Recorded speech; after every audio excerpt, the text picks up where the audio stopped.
शहरामध्ये विशेषतः मार्केटमध्ये एक अफवा पसरलेली आहे की एका महिलेचा मृत्यू झालेला आहे, परंतु तसा कोणताही प्रकार झालेला नाही।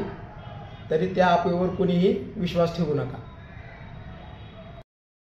परिस्थितीमध्ये परभणीकरांना आवाहन करेन की कुणीही कोणत्याही अफवेवर विश्वास ठेवू नका। कोणत्याही घटनेची सत्यता पडताळा आणि अफवा कुणीही पसरू नका आणि कुणीही अफवेवर विश्वास ठेवू नका। व्यापाऱ्यांना काय व्यापाऱ्यांना मी परत आवाहन करतो की अफवेवर विश्वास ठेवू नका। पोलीस यंत्रणा सतर्क आहे, आवश्यक तो बंदोबस्त आपण ठेवलेला आहे।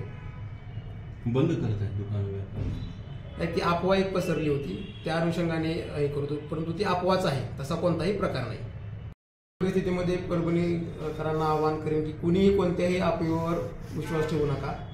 कोणत्याही घटनेची सत्यता पडताळा आणि अफवा कुणीही पसरू नका आणि कुणीही अफवेवर विश्वास ठेवू नका। व्यापाऱ्यांना काय व्यापाऱ्यांना मी परत आवाहन करतो की अफवेवर विश्वास ठेवू नका। पोलीस यंत्रणा सतर्क आहे, आवश्यक तो बंदोबस्त आपण ठेवलेला आहे। बंद करत आहेत दुकान ती अफवा एक पसरली होती, त्या अनुषंगाने हे करतो, परंतु ती अफवाच आहे, तसा कोणताही प्रकार नाही। कोणताही प्रकार झालेला नाही। कोणतीही महिला आमच्या पोलिसांच्या ताब्यात नाहीये आणि सिव्हिल हॉस्पिटलमध्ये आणि इतर सर्व ठिकाणी आम्ही खात्री केली की कोणत्याही महिलेचा मृत्यू पण झालेला नाही। तरी कुणीही अफवेवर विश्वास ठेवू नका। धन्यवाद।